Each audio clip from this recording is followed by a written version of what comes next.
Today is Saturday, October 11th, 2025.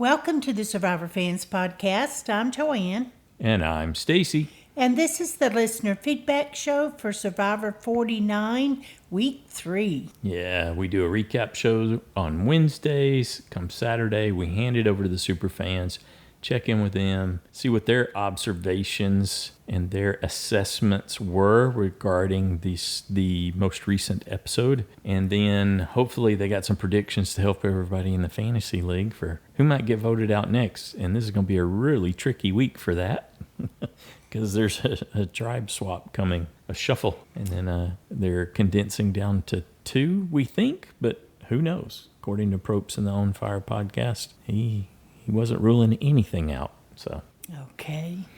So he wants it to be a surprise. He does. Okay. How many super fans sent feedback this week? 20. Okay. Big show. Anything we need to cover before we jump in? If there is, I can't think of it. All right. Let's kick it off with Pete. Okay. Hey, Joanne and Stacy. This is Pete from Boston calling. Well, I'm going to do it anyway, but this is somewhat of a sad and a dull episode. But I will let out a small, big woo, because very sad what happened to Jake, and that was unfortunate, but just brutal watching the dismantle of this blue team. Terrible puzzles. I think after 50, they should go back. I know they're not going to go back to 39 days. They should go to a 2-tribe format, because this is just ridiculous. These teams that keep losing, can't finish puzzles. I know it happened way back in the 20s with Matt Singh when it was Malcolm and Denise, and now you got just these two on the blue here, so that's kind of sad. Poor Jake, though, that was scary. I always thought Scoopman, him with the fire, was maybe the scariest thing, or Russell Swan and Samoa, but this was probably right up there, because it was a poisonous snake that could have, and it was no joke there, could have taken a Jake's life. By far, they had to pull him from the game, even if physically he could do it, but there's no way mentally that he would have been able to hang around. So, and with his new barn on the way, and what's going on with his dad, they absolutely had to leave the game, and I hope he's doing well in his recovery. I'll check out his interview for sure. I did like the behind the scenes, though, at base camp to show how real it is, because some think it's all scripted, which clearly it's not. But it's sad, though, Alex and Sophie, who played his idol, he only got 1 vote, but I get why he did it. Just sad that they're Malcolm and Denise, but can't compare it, because that was then and this is 49. But good luck to those two now with a much-needed tribe swap. And I was hoping, honestly, maybe that red might lose, or maybe even yellow, because Jason, who's been the puzzle genius, the mastermind, I think he's getting antsy to go to tribal. I love MC and Steven found the Belair advantage, and no one else saw it coming, because I think, again, Matt would have been on the outs, or the weak link, Christina.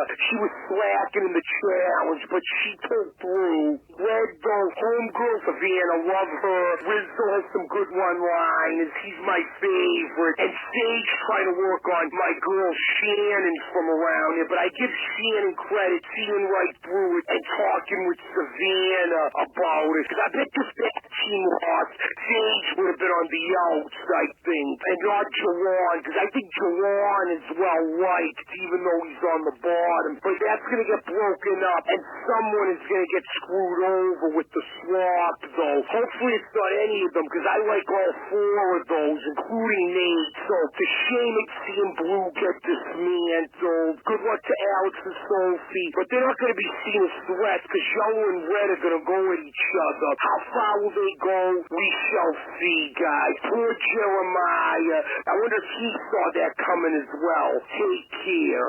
Woo. Ooh. Thanks, Pete. Jake said that he ended up going to the hospital in Fiji, and since no one had been bitten by a crate, the black and white sea snake there, and they didn't have experience with it. That's how rare it is that they ended up sending him to Australia, and he ended up getting to see a couple of his sisters who lived in Australia, and then he headed back. I think he was back home. That's a cool bonus. Yeah. From in a scary situation to a bonus there, and then headed back. I think he said he was back in the States within 48 hours. Wow. So, yeah. Well, and, I'm sure it calmed him to have family that he could, be around him, even for a short period. That helped. Yeah, it probably would have been better if there was somebody there for his wife. She was still alone in Canada. Hopefully they had friends, but there was no family for her in Canada. Yeah. Well, at least by the time she heard it, she talked to him. Maybe her family was there with her. They didn't say that, but a lot of times the mom will travel to be with her daughter, right? Yeah, especially if they know, bad news is coming. Even though he was okay, at least then she could actually talk to him and go, okay, all right. She did. Fine. He said it was a tearful conversation over the phone, I'm but they got through it. It's funny, too, because I think he was at a party. He was at a viewing party in San Francisco. He was there with Joe from last season. But I don't think his wife was there, so she ended up watching it alone. What? She watched that alone? Yeah, he wasn't there. Maybe he was on the phone with her through part of it or something. I don't know. He said he was. No. Yeah. I was like, wow, how did you do that, dude? How did you? No. Yeah. Anyway, yeah, he said it was rough watching it. There were parts he didn't fully remember. Because we've talked to people who have gone through this before and how extremely difficult it was for the family members when they knew it, they were aware of it, they knew it was coming, but it smacked them hard when they actually saw it. Yep. So if you weren't home with her during that, bad boy. Good stuff. Thanks, Pete. Next up, we got a call from Rebecca. Hi, Joanne and Stacy. This is Rebecca calling from Maine. That was heart-wrenching. That was a heartbreaking episode. I felt so bad for Jake, and I was actually really hoping that they would clear him medically and just put him right back in the game. He wanted to be there so badly. He was such a good competitor. He was having so much fun. And he was great to watch. And it's very upsetting to see somebody just lose their dream like that with such a freak occurrence. I'm glad that they put a little placard at the very end of the episode that, one, he is totally okay, and two, he was there for the birth of his child. But the whole thing of the disaster tribe is starting to rub me so the wrong way. Particularly, they lose 2 immunities in a row. They have no food. They're barely hanging on. And then one of their main guys goes out on a freaking bite of the highly venomous snake. And then they make them do the challenge anyway. It just did not seem fair. These people were so broken. I didn't think there was any way that they could pull it off. They were just already so broken. And it made me sad. And you could see that everyone in Hina and Uli felt such compassion. There was no cheering when the other 2 teams won. It was complete silence. They felt so bad for Kile. And I felt equally bad for them too. I'm really happy that there's going to be a tribe swap next week, because I have to say, and I don't know if this is just laziness on the part of producers, but my fellow JSFL players, let me ask you this.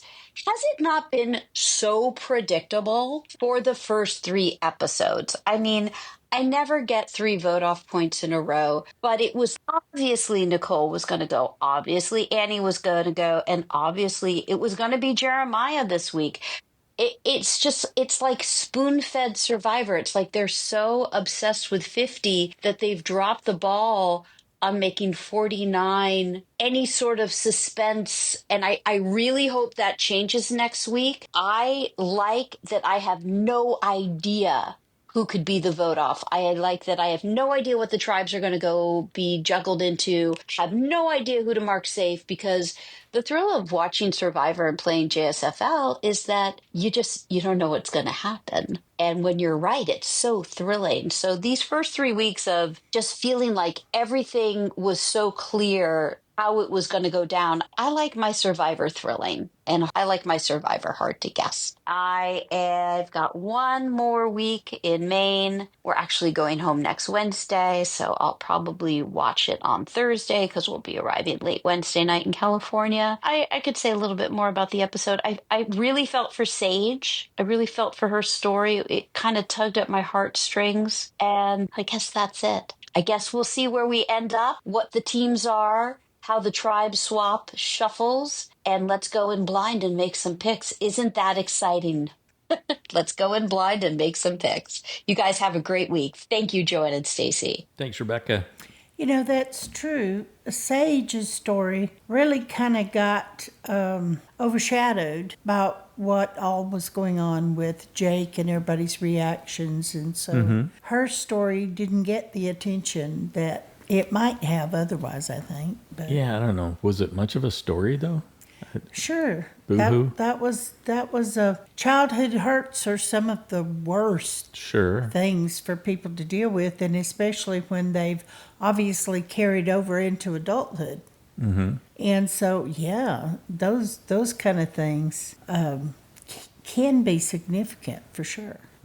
Relatively speaking, sure. Jake said that he had planned to do the puzzle. At this point, he figured, what the heck?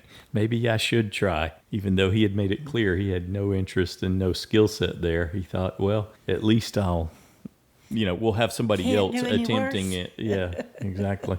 I thought that was funny. Thanks, Rebecca. Next up, we got an email from Adi from Arizona. Addie. Addie? Well, however. That's what I say. Yeah. Addie. Okay. There are different ways to pronounce it, and she hasn't told us what she That's prefers true. yet. That's true. Let us know, Addie. Otherwise, we'll just Addie. keep We'll keep butchering it. fumbling. Sorry. Hello, Joanne and Stacy. First off, I'd like to thank the feedback show for urging me to change my vote to Jeremiah. All right, it paid off. I especially would like to give a shout out to Stacy for giving me the information I needed to make sure my mind did not overthink the vote again, which got me another vote out point. The producers of the show aren't making much of an effort, if any, to conceal who's going out in the next episode, but even though that's good for my JSFL score, I miss the suspense. It hasn't been a bad season so far, but it sure hasn't been surprising. I'm glad Sage noticed that she was at the bottom of her tribe, but she did mess up by giving some gossip to Savannah, to her number one ally, Shannon. Either she has had bad insight on alliances and some bad luck, or she really isn't thinking. Like I said last week, it's always painful to see your USB struggling, and it really hurts because I haven't even trusted myself to mark her as safe in the fantasy league. Oh, thankfully there's a tribe swap next week. I originally thought there was going to be 3 teams like always, but I think the medical evacuation with Jake shook it up, so there's probably only going to be 2 teams. My mom and I observed that Savannah, Jawan, Rizzo, Matt, and Sophie B were all on the yellow team, but we didn't see anyone's buff when Steven said Shannon was a shark in a spiritual guru's body. With this being said, not only did I not put Shannon as safe, but I presumed yellow was going to be at tribal council. I put Matt as the vote out because of what Savannah said about him being cutthroat and a freaking sociopath. Like I said, the producers aren't seeming to try and hide anything, so I'm just going to trust the process until it stops working. There you go. This is as good as anything else at this point. Something that sort of annoyed me in this episode was all the talk about idol sharing. I can see why they'd do it. I just don't know if I'd do it. I'm glad MC found it, though, and only shared it with Steven. They're starting to look like a power duo, but even though they're both really strong players, people might perceive them as too athletic, so I'm not 100% certain. As for Rizzo, I'm actually not getting annoyed by him for some reason, but I definitely can't take him seriously. From his hype-up speech to him talking about himself in the third person to his front flip off the challenge platform after Kella was sent to their third straight tribal council, my mom and I agreed he's just being a goof. Although I do think that because of this, he's really likable and will make it pretty far in the game. Anyways, another pretty good episode this week. I'm looking forward to the tribe swap, but until then, see you guys next week. Thanks, Addy/80. Next up, we got a call from Ryan. Hello, Joanna and Stacy. This is Ryan from Central Iowa. Week 3 feedback. Wow. But before I hit the feedback, thanks for the great thoughts on my question last week. And it actually came up in this week's episode. Last week, you suggested adding points for records broken good or bad. Well, this record was broken. The first person to ever get bit by a snake. So, would it be positive points or negative points? Definitely negative. As far as the fantasy league that we're in, I am currently in first place with 46 points, thanks to Sage's Aqua Dump in week 1, and Doe's family, who's in the JSFL league and watches with us each week, is in last place with 10. But Doe's family did win the league in its inaugural season. On to the episode. The top 3 things that stuck out to me this week that I wanted to share with you are, I'm unsure why they had the challenge after they knew Jake was going home. I thought in past seasons when someone left the game like this that they wouldn't have the challenge, or at least not make it an immunity challenge. I really enjoy the challenge, but boy, Jason is getting singled out as the puzzle beast. He better be careful. Secondly, Savannah and her reaction. So Sage goes and tells Rizzo and then tells Shannon, and now we know that Shannon is the tattletale of the group and you can't tell her anything. Shannon runs and tells Savannah everything. As my teenage son would say, she rage baited her. And Savannah took the bait. One of the biggest rules of Survivor is that you cannot do that. You cannot. Savannah immediately gets mad and starts looking for revenge. This reminded me of the season when Genevieve gets angry, and I think she went after Rome. I think that was his name, and it destroyed her game. Rome was in her alliance, and someone came to her just trying to get her going and trying to get them against each other, and she went with it and got rid of him, and it destroyed her game. See, great winners, the winners that we remember, are ones that can take a beat, stop for a moment, breathe, and look at the whole picture. And with a merge or swap coming up, she may end up needing Sage. So she needs to be careful what she does over the next few days. You never burn a bridge on Survivor. That's 101. And again, why, for number 3, why do these new players keep telling each other that they have an idol or an advantage? Rizzo finds the beware advantage and then immediately goes and tells somebody. Why not keep it close to yourself and keep it hidden? It feels like the only thing that telling somebody that you have an advantage can do is hurt your game. That's what we're seeing in the last few seasons, and I just don't get it. When this happened in the episode, we all threw up our hands and said, really? So all in all, good episode. Maybe a 7.5 out of 10. So, Joanna Stacy, would the snake bite be a positive or negative points in fantasy? Thanks, Joanna Stacy. Excited to hear what the other Survivor fans have to say. I think definitely negative for a snake bite, especially one that takes you out of the game. Not that it was his fault. He said he was not antagonizing the snake, wasn't even aware of it until he saw its open mouth latched onto the bottom of his foot. So, Well, I bet you no one else is walking on the beach without looking exactly where their feet are going. I'm not sure I'd even want to be down on the beach. not that beach. Yeah. Yeah, especially not that beach. So I hope nobody goes back to that tribe camp. Mm-hmm. I mean, seriously, I would not want to do that. Yeah. Because the snake's still around. Or could be. Yeah. So it's like, no. Good deal. Thanks, Ryan. Next up, we got a call from Joe. In today's feedback, I have a couple of conspiracy theories and a Beware Advantage question. Hello, Joanne and Stacy and all Survivor fans. This is Joe from Huntersville. I got all 5 points this week. I know last week I said that the medvac was a red herring, but I avoided Jake in any of my picks. I selected Jeremiah to go because I figured if there was even a hint of a puzzle, Keely would not stand a chance. Which brings me to my puzzle conspiracy theories. Stacy, you mentioned that they may have purposely designed a tribe not to have a puzzle solver, but I have 2 theories around that. First theory, Alex in the first episode during his battle with Rizzo stated, "I quite honestly like jigsaw puzzles." So he may have oversold his puzzle-solving abilities to Survivor casting. After all, he is a politician. Or theory number 2, the 2 contestants that were sent home before the game began were both good at puzzle solving, and getting rid of both of them left one tribe without an adequate puzzle solver. Next, my Beware Advantage quandary. The advantage states that the tribe would have to lose a future immunity challenge. What happens if they are put on another camp during the tribe swap? Would they have to go to the water well of their original camp? Could they lose their vote permanently? Or would they go to the current water well? Those are my thoughts on this episode. I don't really have any thoughts about the tribe swapping, except it seems Rizzo is now on the yellow tribe, and my previous advantage question stands. Well, I'm out like a trout. Okay. Thanks, Joe the Trout. Like a trout. I have never heard that. Trout. He's just rhyming. I know. Yeah. What do you think? About? His question about if MC and Rizzo end up on different beaches than where they found the You're talking about Beware MC Advantage. and Steven? No, I'm talking about the 2 people who lost their vote okay. and need to Okay. find the actual idol to get their vote back.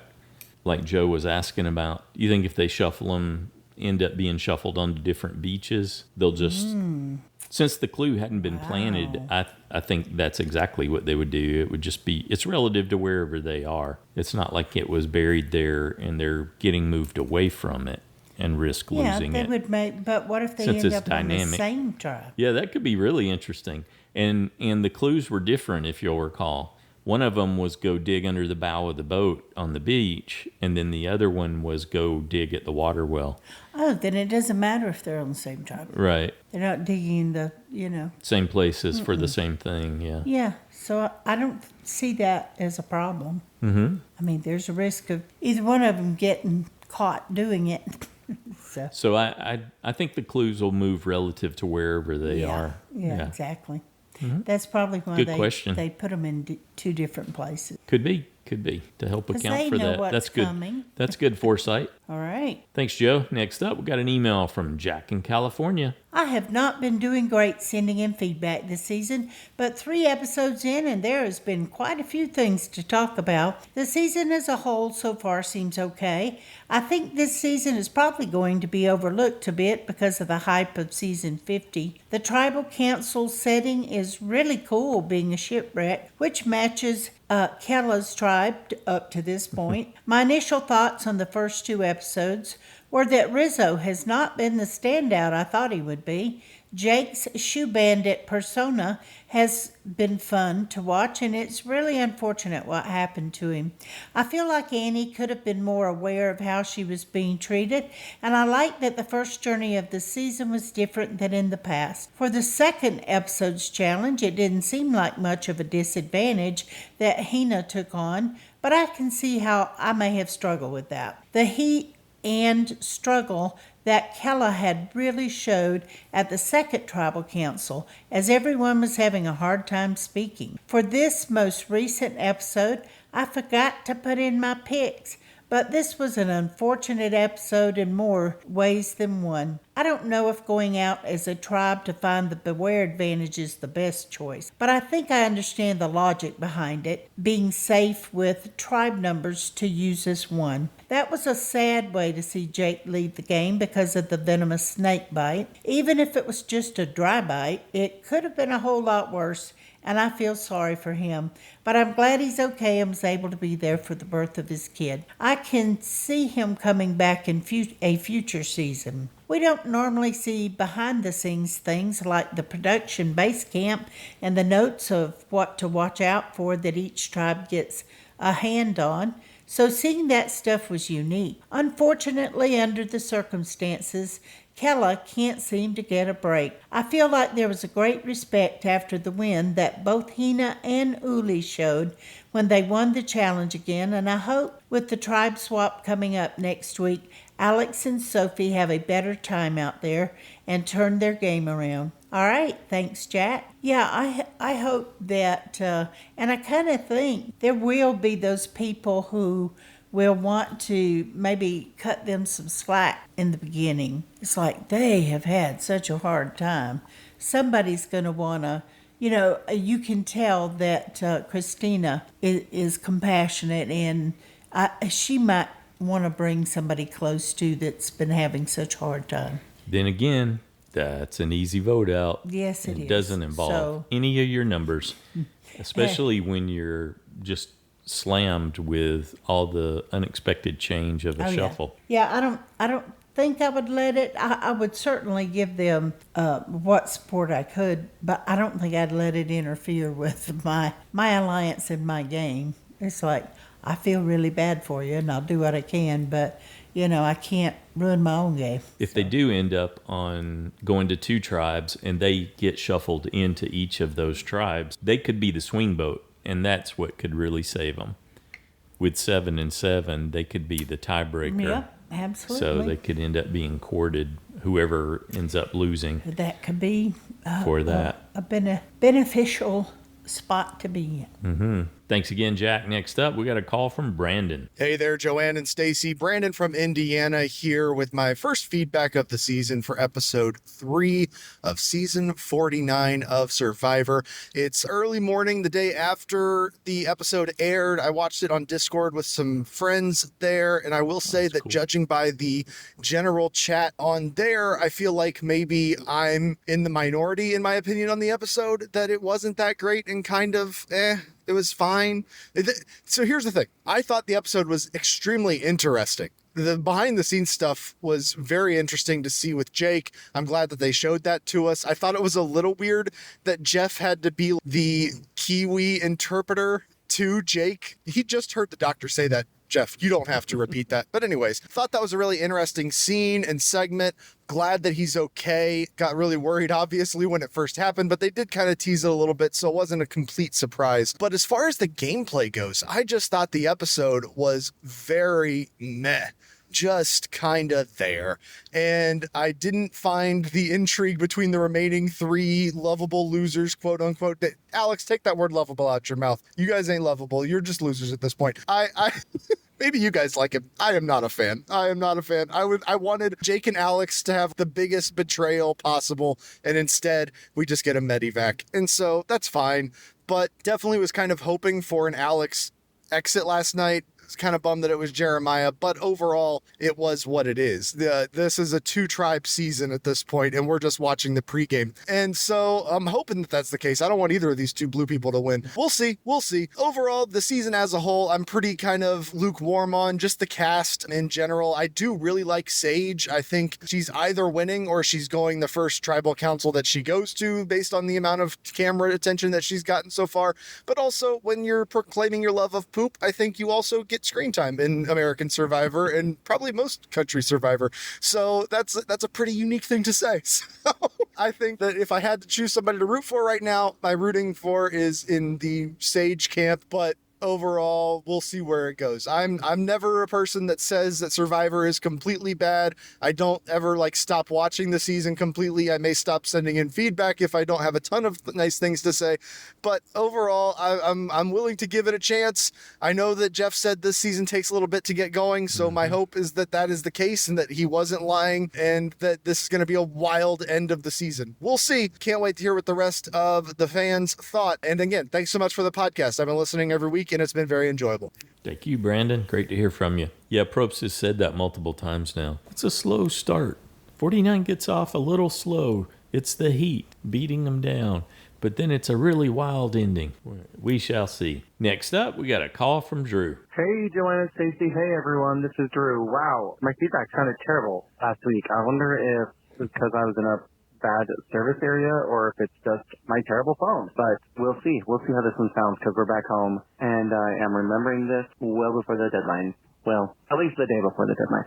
Anyway, it was a good episode. The kids were super into it. Yeah, relay challenge, puzzle at the end. I forgot to put in picks. I think I probably would have put Jeremiah, even though I was surprised. I did not expect that to be the way it turned out. I thought Blue might lose again, but then I thought there would be much more. I kind of forgot about the potential for the Medivac, and that was unfortunate, but we taking bets. Is Jake one of the returning players from this season? Because I put some money on that. I am surprised with Jeremiah because I thought a character like that, they just build up because he'd be around for a lot longer, but I'm not sorry. My gosh, the twist they played again of him laughing hysterically on the beach or whatever, over it. I like a few of these people. I don't love anyone yet. I like Alex. Reminds me of someone, I can't place it. But here's the other thing I think is funny. When I was listening to the feedback or the Javik show, I looked at pictures. I didn't even really read anyone's names.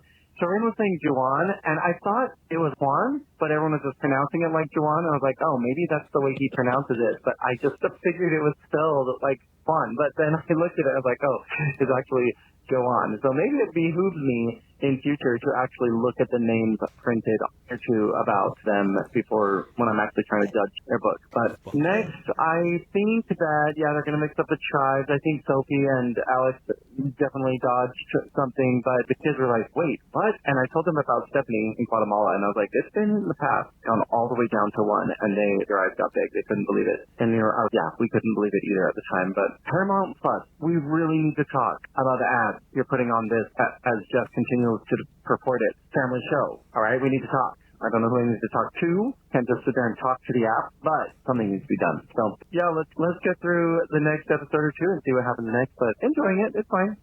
The kids are liking it too. So talk to you later. Bye. All right. Thanks, Drew. Next up, we got an email from Tara in New York. Hi, Joanna, Stacy, and Survivor friends. I have to say this week's episode left me feeling a bit down, but I'm excited for a mix-up next week. The scenes dealing with Jake's snake bite were fascinating to watch. Knowing that Jake is actually okay in real life made it much less scary, and getting a view of base camp was actually pretty cool. The medical protocols and even the survival guide gave a fascinating look behind the scenes. I'm pretty sure Jake will be invited back, and it's nice that he was able to be there for his son's birth. That said, I'm not happy with how the show handled Jake's tribe. It's bad enough that the show keeps perpetuating disaster tribes that can't ever win with no food or flint. To make it worse, Jeff waited until the immunity challenge to let them know that Jake was removed from the game.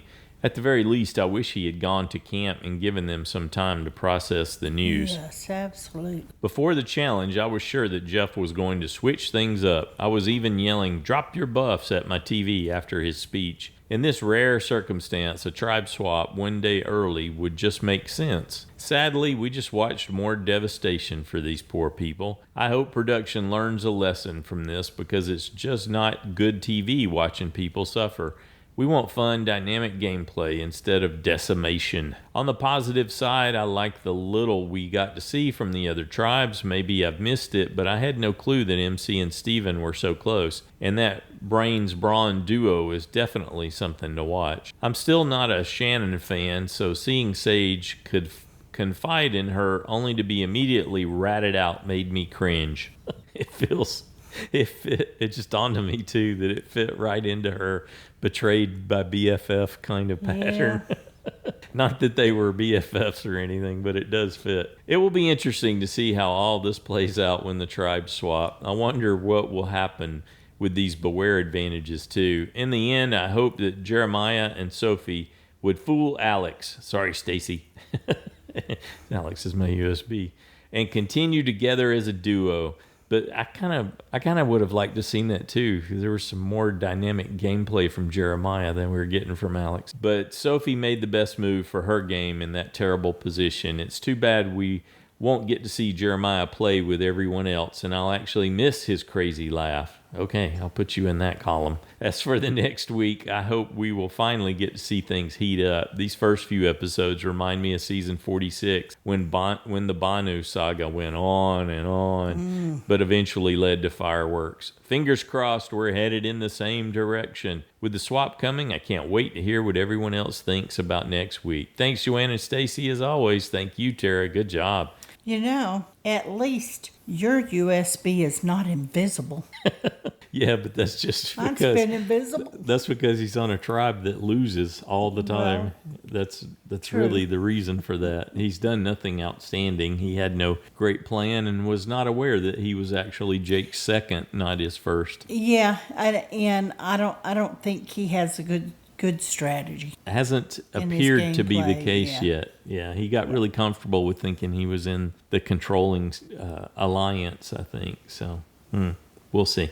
Maybe the swap will help ignite his game, too. Next up, we got a call from David. Hey, Joanne and Stacy and Survivor fans. It's David in Pittsburgh. Well, that was a real emotional roller coaster ride of an episode. Last week when we saw the previews, I remember thinking, oh, this is just a red herring. No, it was a black and white snake. And luckily for Jake, it was not a venomous bite, but through the whole episode of him being taken care of and going out, I just felt it was so emotional. And then when they showed you him and his firstborn child together, I was just so glad that was the outcome for him. I felt so sorry for his team. And I really wanted his team to win, even though my points were on this team losing. And I had Jeremiah being voted out, and that was my second vote-off point. But I hate to see the underdog again and again be battered down.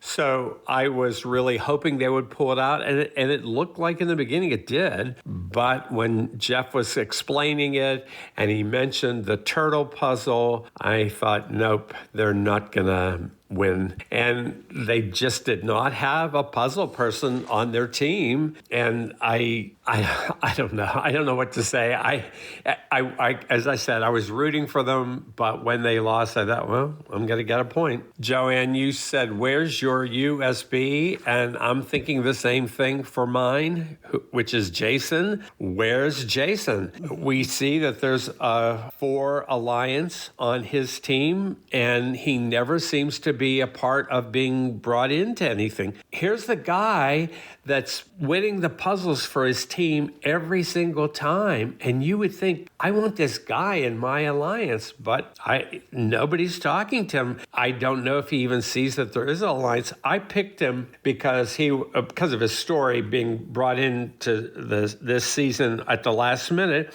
And I thought because MC was too, they would both work together. I thought that would be a great story. But right now, MC is in the 4, although she has reservations about Matt. And that could mean that they would pull Jason in. But come on, Jason, let's see some strategy on your part. I'm just not seeing it. Oh, and Alex saying, I shouldn't have played that. No, Alex, you should have played that. Regardless of what happened, you're not the point right now where you could be trusting the 2 teammates of yours. So whatever happened, I think it was a wise choice to make. And I think Sophie realized it, and that's why she went with you and voted out Jeremiah. Anyway, talk to you guys next week. Bye.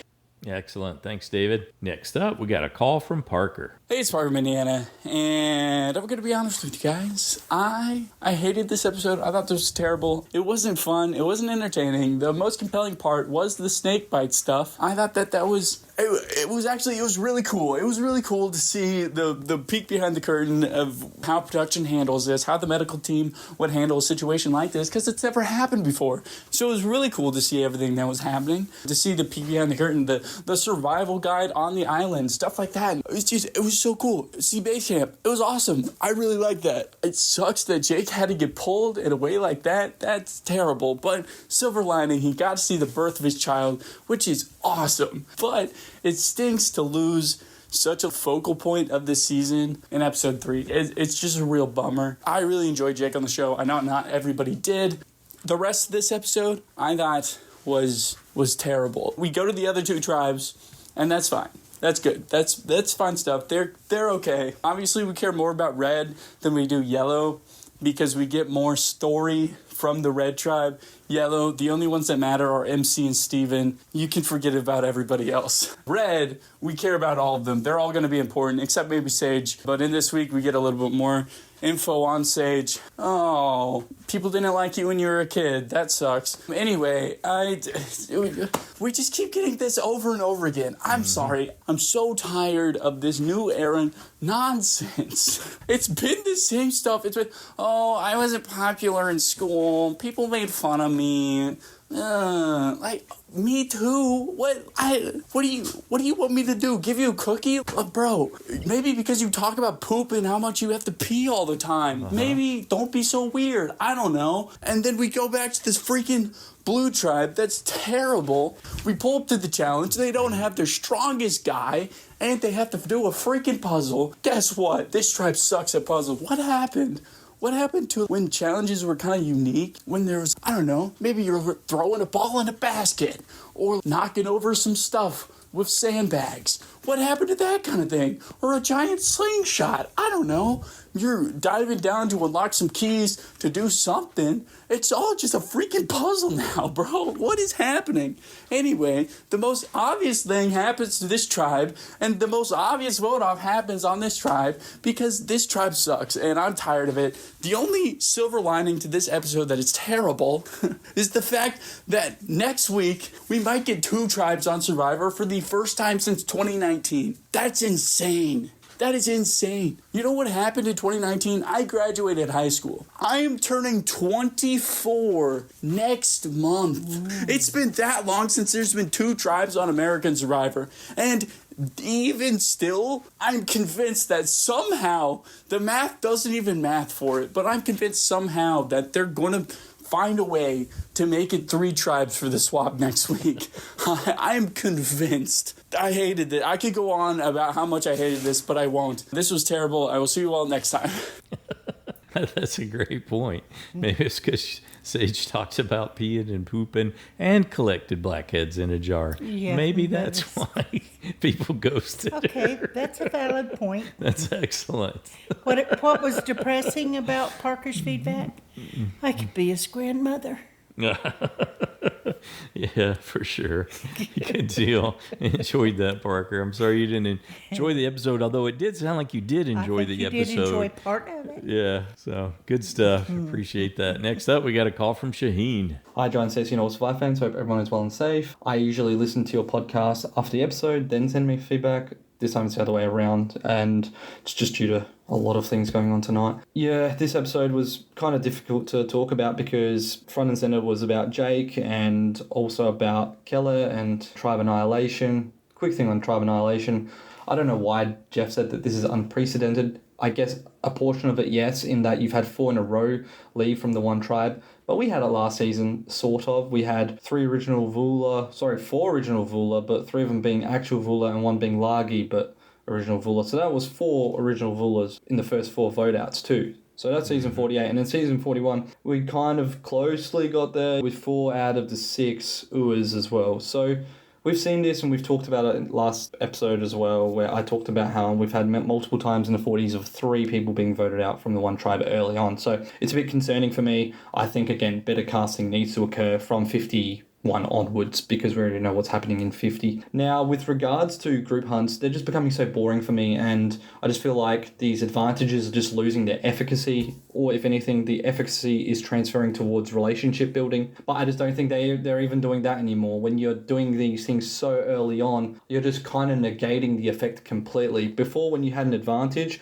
you could take it with you very far into the game and not only be able to perform an excellent blindside, but you could also use it to build, I guess, relationships with people that you normally didn't later on in the game, and would have a much bigger effect than what is happening at the moment. So yeah, it's going to be really difficult for, I think, pre-40s players in Season 50 to kind of adjust to this new way of thinking. That I don't know if the players in the 40s have kind of changed the way that they regard rewards, or is it production that have pumped so many of these into the game where it's kind of really killed the effect or efficacy. Yeah, with Jake, though, I just feel so bad for him. I really hope that he comes back in 50 because, as Jeff said, it's like being hit by lightning. The odds are just astronomical, and I really hope he gets a chance. They said 2 from 49 might be coming back, and a really scary thing that I didn't talk about was that I think Jeff's pod, he talked about how they had lost communication between base camp and the boat. So they actually did not know how Jake was going on. So that would have been really, really scary. And I'm really glad that he got back to see his baby boy being born. So good on him. I think that we've got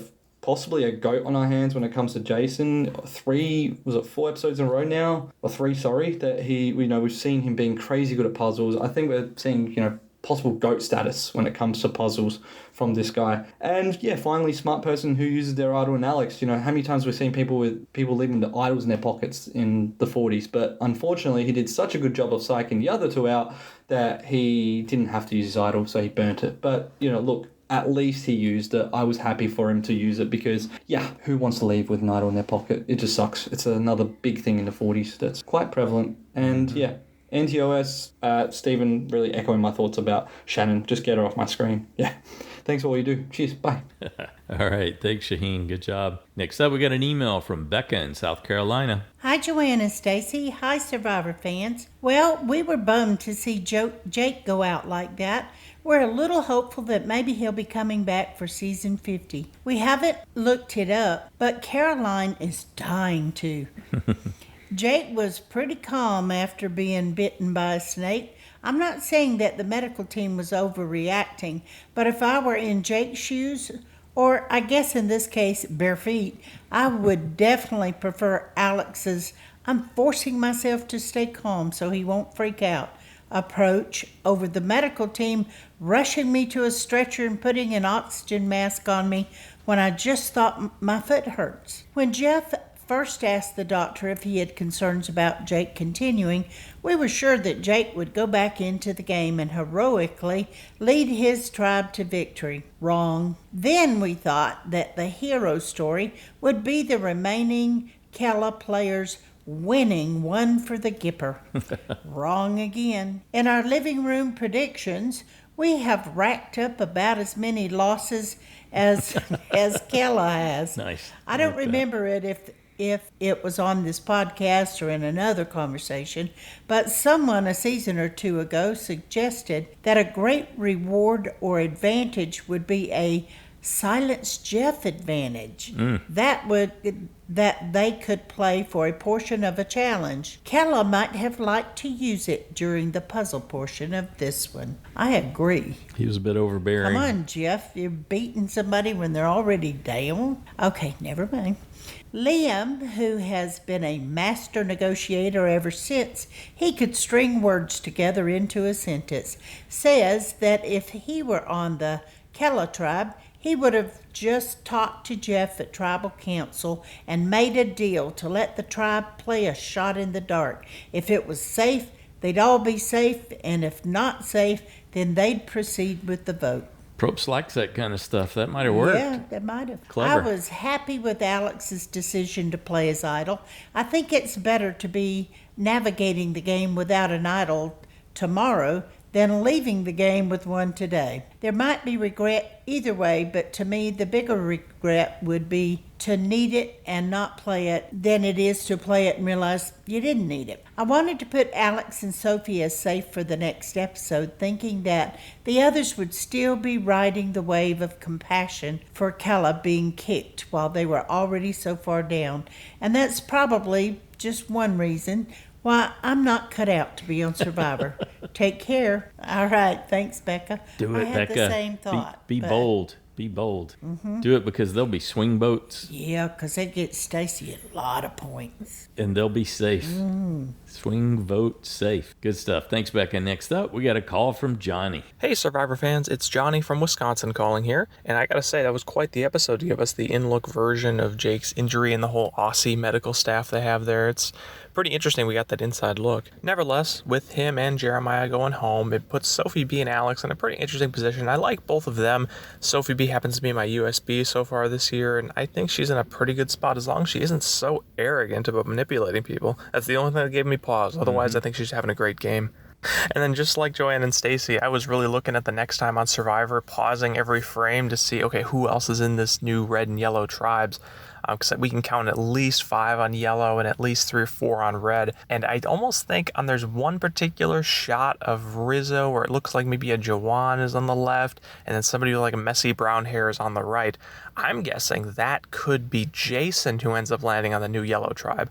And that would kind of explain why Sophie B would be like, oh, I just hit the lottery. It's like, yeah, if you get Jason on your team, that pretty much solves your puzzle dilemma right there. But yeah, I think she's in a really good spot again, and I think the yellow tribe's probably going to dominate next challenge. Just looking at who I know is in and who I know isn't, I would guess that maybe Sage would be the one most in danger, especially if she ends up on that red tribe, which it looks like that may be the case. Or else maybe they'll just vote out Christina or something.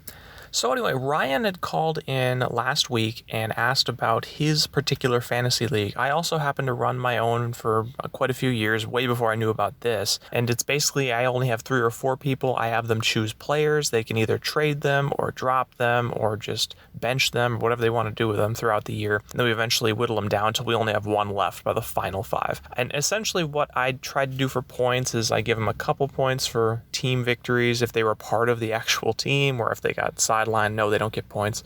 But I also thought was really important for social is to give them 1 point every time they voted correctly. So if they ended up having 1 vote that went toward the player who went home, that's a point. If they used an extra vote, it's another point. If they voted for the wrong person or the person they were just trying to flip on somebody else, then obviously you don't get points. So that was kind of cool for that part. In addition, I had like +1 if you killed an animal, +1 if they had like over 6 seconds of tribal applause. It was something else that everybody loved them for.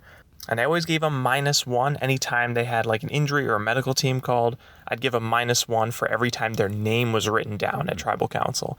And that was really interesting because you never wanted to hold on to the person who you thought was going home next. Yeah, that's pretty much all I got, but just figured I'd throw that in there and look forward to what everyone else's thoughts are and predictions. Thanks. Yeah, excellent. Enjoyed hearing that. Thanks for sharing those details, Johnny. I was just going to say that. Next up, we got a call from Justin. Hey, Joanne and Stacy and all the Survivor Superfans, it's Justin from Michigan. So, a few things on Jake. I do wish they could have figured out a way to keep him in the game. I did enjoy him and the dynamic he brought, and it looked like he was in a good position, kind of between Alex and Sophie. And it sounds like Jeremiah would have went if those 4 would have went to tribal. There were some things that complicated it, I guess. Listening to the On Fire podcast, that they had a fill-in doctor, and maybe he kind of jumped the gun on making that decision. Maybe a different doctor would have said, hey, we can monitor him at camp, and since it was a dry bite. One thing that Jeff said that I disagreed with and was inconsistent, as he said that he would have had an advantage because he had IVs. They gave Brandon Cottom IVs in 44 after one of the challenges after being dehydrated. So if that's an unfair advantage, he should have been pulled for needing an IV. Unless maybe it's a specific amount that would make it unfair, but that was something I'm always just looking for inconsistencies and making sure everything's fair. If Jeff's going to point that out, then they need to get that on the books that, hey, if you receive an IV, that's unfair, you're out of the game, because like I said, it's happened before. So I do wish they would have been able to make him stay. Maybe behind the scenes he was saying, hey, I'm okay with leaving. This was obviously emotionally and physically draining. If he said that behind the scenes, I'm fine with that. I do wish they would have shown it if that was the case. But if it was kind of collaborative, both of them saying, hey, it'd be unsafe and I'm fine with leaving, then that'd be fine. Trying to put myself in that position, if I would obviously fight to stay in most situations, and if they did decide to pull me, I would try to get it on camera. Hey, Jeff, if you pull me from this game, I want your word that I will be back for a returning season.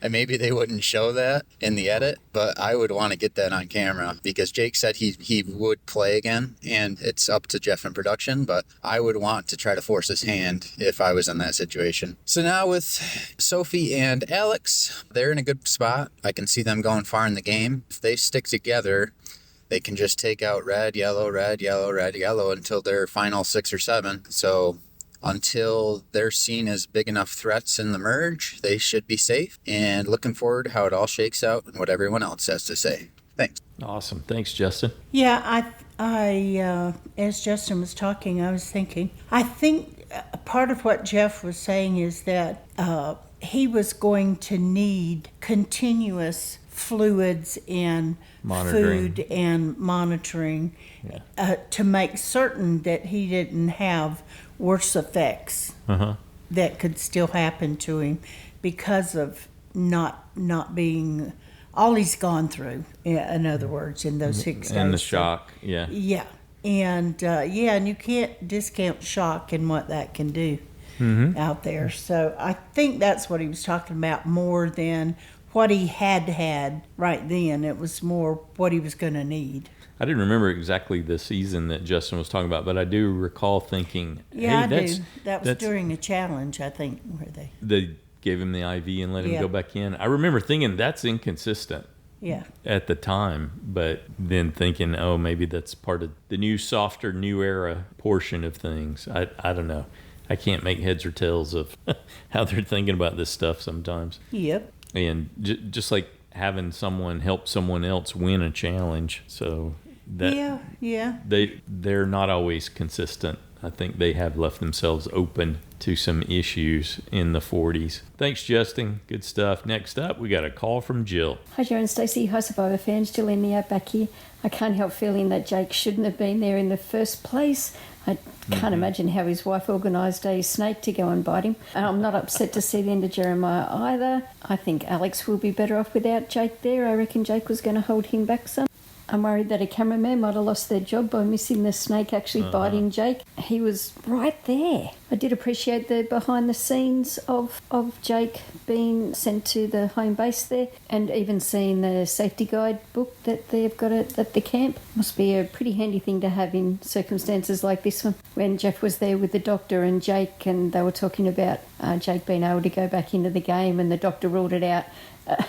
There's no way in the world that Jake wasn't just a tiny little bit happy about that. Man, that he needed a feed, didn't he? And I want $1 for every time that story gets told of how Dad got to be there at the birth of his son. Okay, other stuff happened. It was funny to hear Nate saying vibes in one of his pieces to camera. He's going to have to be careful, otherwise he is going to be saying that all the time. About 35 years ago, I used to work with a girl called Lisa. Now, Lisa said at least 100 times a day, cool, and with this funny little inflection to it, and she had this little head wobble, and I swear to God, here we are 35 years later, I still say cool with the little head wobble. So Nate's got to have to be careful. Sage had a little cry about being, left behind by her friends at school, and then 2 seconds later she goes and throws out Savannah's name.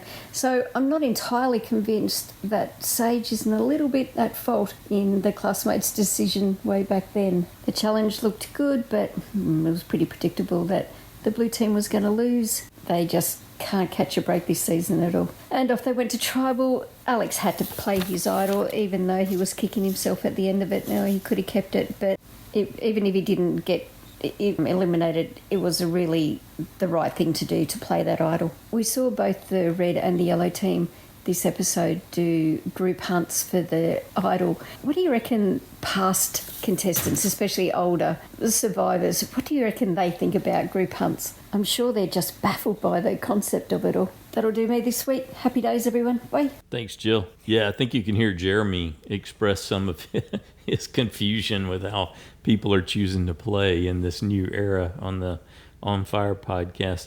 You know what? Something that popped into my head when Jill was talking about the cameraman missing. Mm-hmm. I bet you that is not from the scene that we see where we see him sitting there, because he said he did that every day. He would go down and sit at the water's edge, close his eyes, and talk to his wife and talk to his unborn son. And that was just part of what he did for his mental health. I bet you the scene that was in the episode was from a different day. And because, it really looked like, why did the cameraman miss that? We see him in the water, and then we see the snake later. So, well, my thought was, aren't they always somebody's supposed to have a camera on each person all the time? No. I thought they were. I mean, because my thought was they'd rather show us Jeremiah heaving It's like, okay. That's something that they I could have had. missed that, no Yeah. problem. Yeah. But, okay, it was a little funny. I know. I don't think they do run enough crews to be on everybody everywhere they are at their beach. Did they used to? I think they might have run more at one point, but yeah, I don't think that's the case now. Yeah. Well, budget survivor. Okay.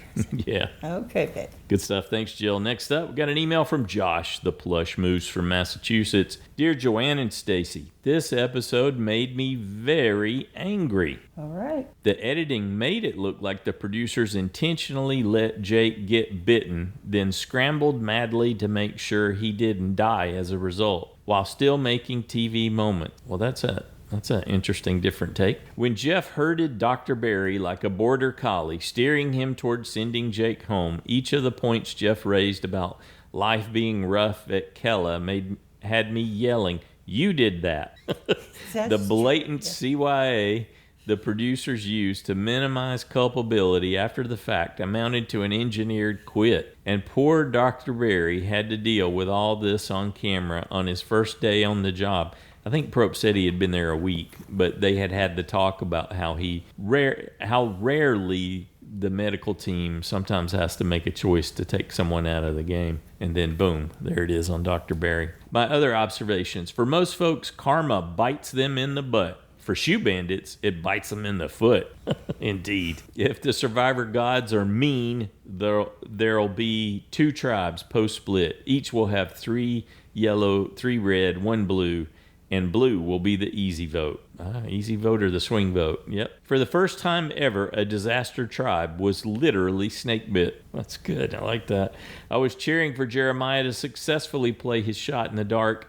It would have been a fitting end for the disaster tribe if Sophie got Sareed out of the game with 0 votes. Yeah, that would have been something. I like that. I'm very confused by the double hit that Kella took. On season 46, Yanu was spared going to tribal council when Randon was medevac. How was this different? If it was the fact that it happened pre-challenge, they could have made the challenge reward only. Yeah, indeed. Jason got his hair braided. If the split pans out, Sophie can hook him up with her nail tech.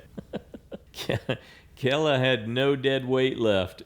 Their no food crash diet saw to that. MC says she does things differently. That's what I'd expect from an alternate. Never mind Ryan Reynolds. Steven stole Martin Short's old Ed Grimley dance. Oh, yeah, he did kind of, didn't he? Uli has a hammer, so it wasn't surprising that the coconut got treated like a nail. Sage is used to being ghosted socially. History's about to repeat itself. Savannah didn't pick up on Sage's true feelings. She's definitely not a crack investigative reporter. Jake felt bad that he would miss his son's birth. The survivor gods helped him in their own inimitable way. Jeremiah and Alex took turns eating untasty fruit. At least they weren't stealing shoes. That pictorial safety guide looked like it was straight out of a children's museum display.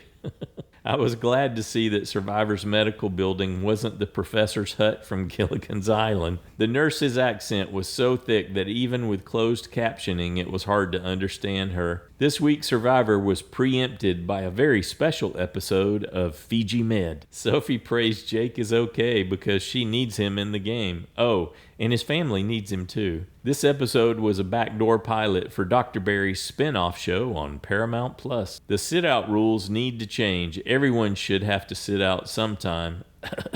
Jason. Jeff wanted to be optimistic that Kella would win. That would be foolish.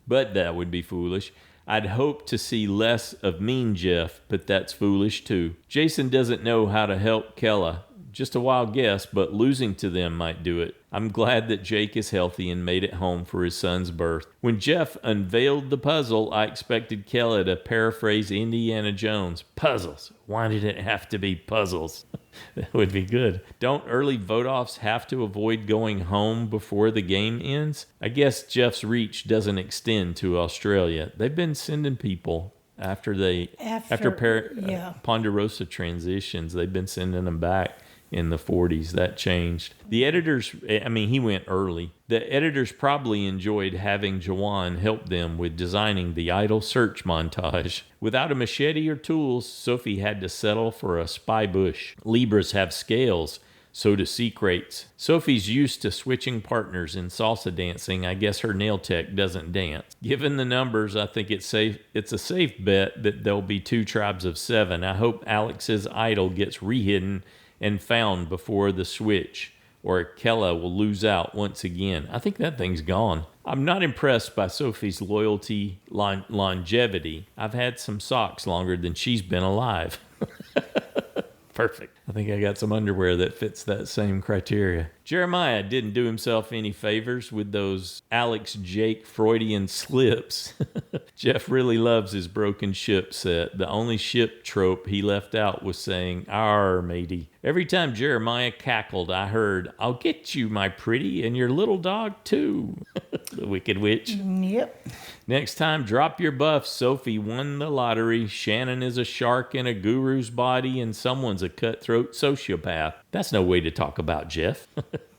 Anyway, that's it for me for now. Thanks, Joanna and Stacy, for all you do. I can't wait to hear what the other fans have to say. Stay safe, everybody. Thanks, Josh. Good job, buddy. Next up, we got a call from Jeremiah. Hello, Joanna and Stacy. Hello, Survivor friends. Jeremiah here with my feedback for this week's episode. A very emotional episode, especially for that blue tribe. Oh my goodness, how awful. Of course, everybody will be talking about what happened with Jake and this snake bite. Very scary moments for sure. I have to admit, while watching it, first I was annoyed, thinking, well, his vitals are good. Why can't he go back in the game? But after hearing Jeff Probst on the On Fire podcast explain a little bit more in detail about the reasoning that they pulled him, it made a lot more sense. Just a little bit of venom in your system could have caused problems, so they had to know for sure. So it made a lot of sense. The question is, though, should we have saw this coming? You know, we had everything with Jake with the shoe bandit thing, and with a lot of emphasis, of course, on the feet. And how do we not know that Jake isn't related to Jake the Snake, right? All jokes aside, though, I do think maybe that's why we saw a lot of the shoe bandit stuff. Is it just giving him some extra airtime since he went out of the game so horrifically? I wasn't too surprised about the outcome. The only thing is I thought that the Jake stuff would be a red herring, but I still thought because Alex had the idol that they would go after Jeremiah. Poor Jeremiah. I don't really know what else he could have done.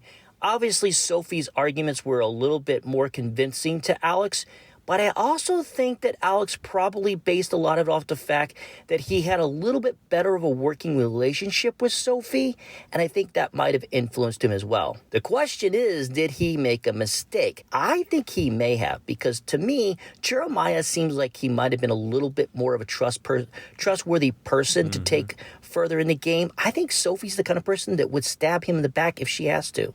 As for next week, of course, we are going to be splitting the tribes up into 2 tribes of 7, it looks like. Now, until we know who is on what tribe, that will be the beneficial to finding out who we think might be in danger.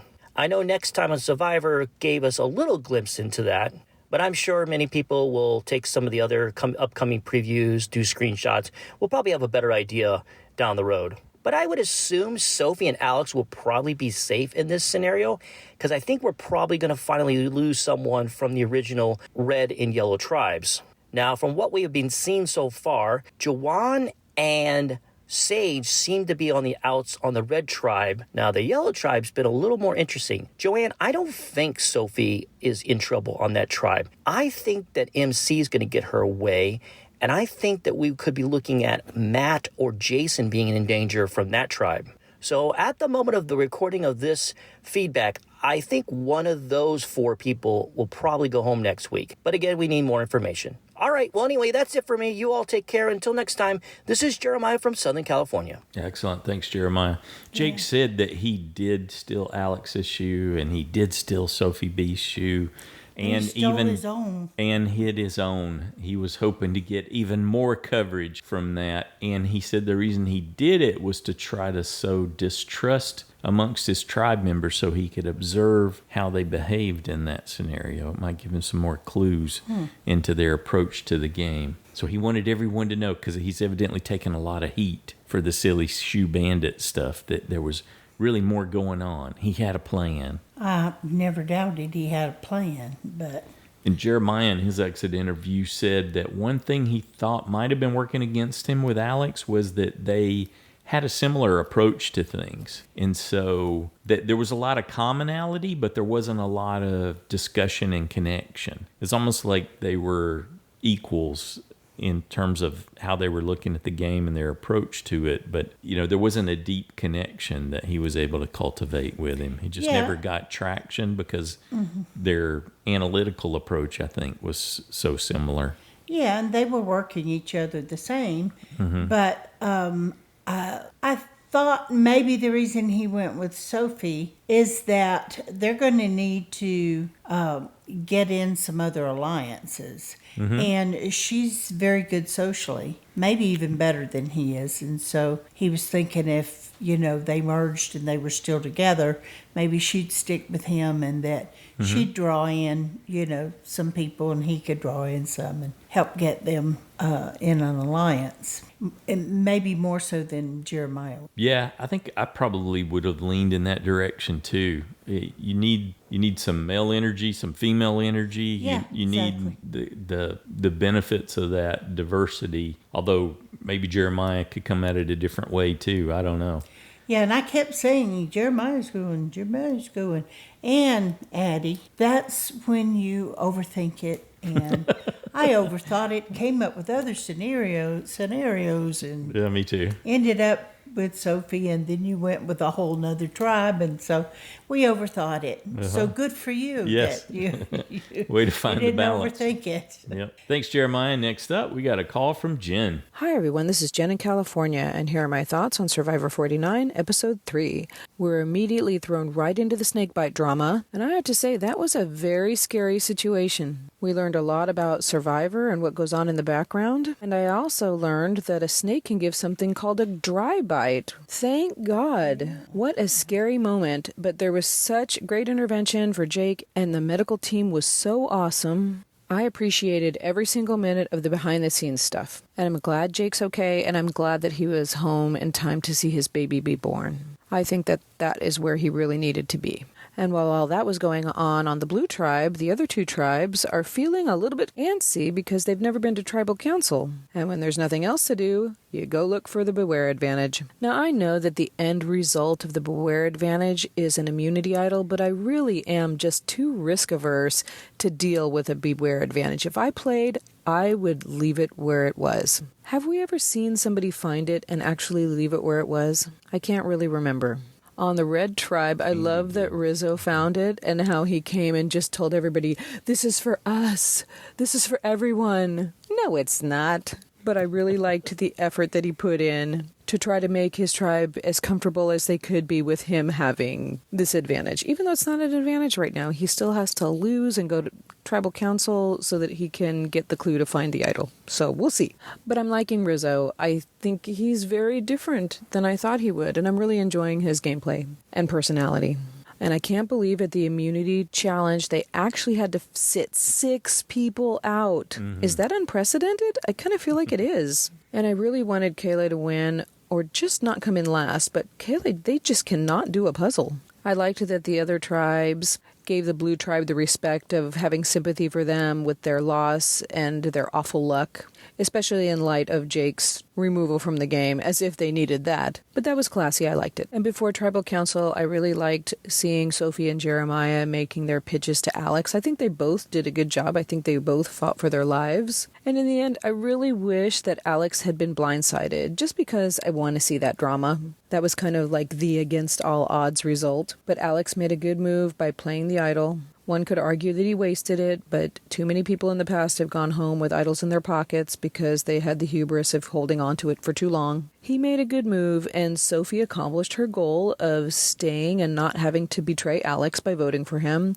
She is given the impression that she's loyal, and he made the choice of playing the idol. So I think that everything that needed to happen happened. Sophie's still here, the idol's gone, and that's good for my girl.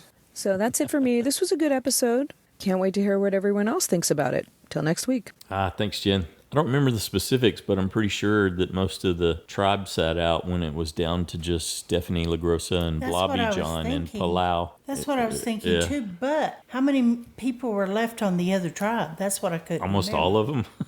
You know? Yeah.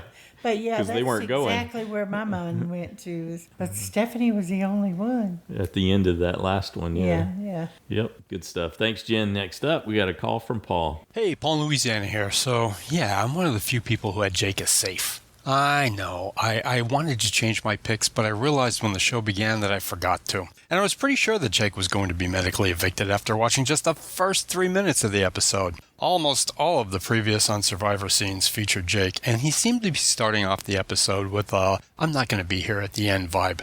Anyway, it was sad to see Jake go for that reason, but during it all, I wasn't actually all that concerned. First of all, they had him walking around. They never even tried to put a tourniquet or something around his leg or ankle or anything to help stop any venom from spreading. And whether that helps or not, well, I'm not exactly sure, but it's what I would have done if I were there. And even as he got to I forget what it's called, the Survivor Medical Building, the place where you all heard, "Is he breathing? Is he breathing?" over and over, well, Jake seemed pretty fine, save for an understandable amount of concern on his part, which I'm sure was amplified by the way everyone was yelling and running around. But then when they let Jeff ask Jake questions there on the stretcher, yeah, I knew for sure it wasn't nearly as serious as it could have been.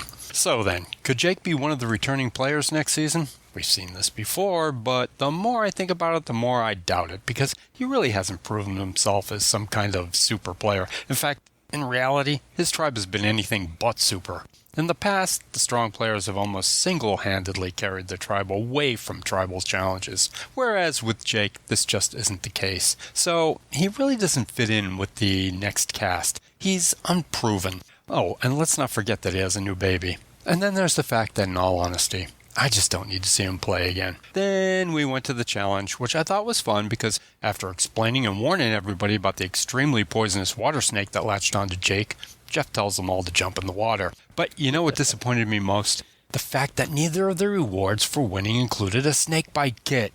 Maybe it's too soon for that? Alas, after a strong start, Kayla loses yet again. And I have to say that if the entire snake thing never happened and Jake had still been in the game, I don't see how that challenge would have ended any differently, save for a lot of cheering by the winning tribes. Tribal may very well have ended differently, but I still think that Jeremiah was going to be the player exiting the game. Now, with all that out of the way, I still find it hard to believe that we also voted someone off. I was so sure that Jeff was going to wait until the last minute before announcing that they wouldn't have to head out to tribal council, but surprise, surprise, that didn't happen. And then honestly, because of my belief that they wouldn't have to vote someone out, I wasn't putting too much thought or value into whatever all was going back and forth between Alex, Sophie, and Jeremiah.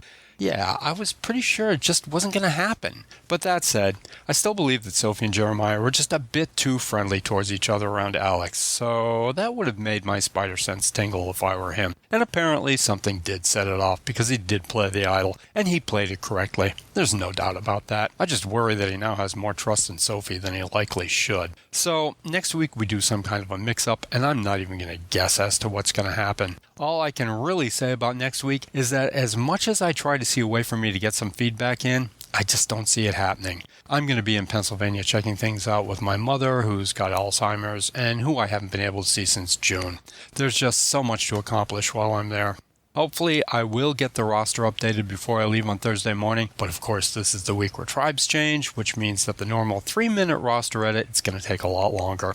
We will manage, though, as we always do. So, everyone take care, and I will talk to you all again in 2 weeks. Bye now. Thanks, Paul. And Have a safe trip. yes, absolutely. Safe travels. And great job on getting everything in there for this week where you can see who's got the beware advantage and a no vote penalty and flagging Jake for the medical evacuation. Good stuff. I'll be staring at that a lot, trying to figure out how to make picks. Yeah, because you forget. They're like, now who has the no vote and who? You make it very easy for us, so thank you. So if let's say Rizzo and MC do end up on opposite tribes, and it is just 2 tribes, and then obviously one of those. Rizzo and who? MC. Oh, okay. Remember? MC has no vote. Yes, baby. Thanks to the roster. I do, yes. Actually, I can read it right there. Then there's a chance if they don't find that immunity idol, they won't get their vote back. So it could actually only be 6 votes available on that tribe if they goof that. I don't know. I'm still leaning toward for vote off either Matt Heavily or Shannon, targeted. maybe. Yeah. Yeah. Matt or Shannon, maybe. They seem to be the ones that were called out. Or Sage, but Mm-hmm. I'm not sure what tribes they'll be on. But with Stephen saying that, yes, I know they're pointing at it, but they've been pointing, and sometimes that's a red herring, and sometimes it's not. Mm-hmm. But I just think that, the last guy that was intimidating people carrying around a machete like that was also a Matthew. Mm-hmm. Remember that? They were all like, oh, we're not sure about him. He sits over there with that machete all the time. Right. That's what it made me think of. Mm-hmm. But anyway, I just kind of think, yeah, we'll see. Gonna be fun. And they're not showing hardly any photos at all. The press release, yeah. Yeah, on Press Express. Which is good, because now if they just manage to not spoil the who's who, although 5 of the 7 on the new Hina tribe. Yeah, the they way things showed are that, looking right yeah. now. Yeah. In the past, they end up spoiling it with the ads, but at least in the press release photos, they didn't give anything away at this point. Yeah, so that's good. Yeah, so it'll be legitimately tricky to try to figure things out. Well, we want to say a big thank you to everybody who took the time to send in your thoughts and predictions this week. We loved hearing from you. Loved hearing what you thought about the episode, how you think things are going to play out from here. Be interesting to see how Alex and Sophie B fare going forward, all that good stuff. If you play in JSFL, remember to make your picks for 1 person voted out and 4 people who you think will still be in the game at the end of the episode. Tricky. Yep. Hey, we're looking forward to this next one to see how things evolve. From here, we'll be back Wednesday with our recap show. Have a good rest of your weekend.